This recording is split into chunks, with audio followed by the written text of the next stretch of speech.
સુરત શહેરના ring road પર આવેલ શિવશક્તિ ટેક્સટાઇલ માર્કેટમાં ફરી આજે આગ લાગી.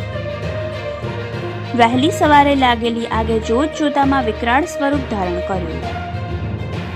અનેક દુકાનો આવી આગની ચપેટમાં.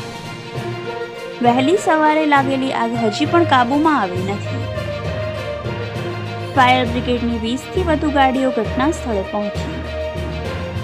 ફાયર ફાઇટરો દ્વારા આગ પર કાબૂ મેળવવા પ્રયાસો હાથ ધરાયા. આગમાં કરોડો રૂપિયાનું નુકસાન. વેપારીઓ ચિંતામાં મુકાયા.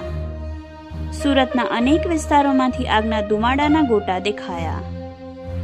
સબ એડિટર વિશાલ માંગુકિયા, યશવી ગુજરાત ન્યૂઝ, સુરત.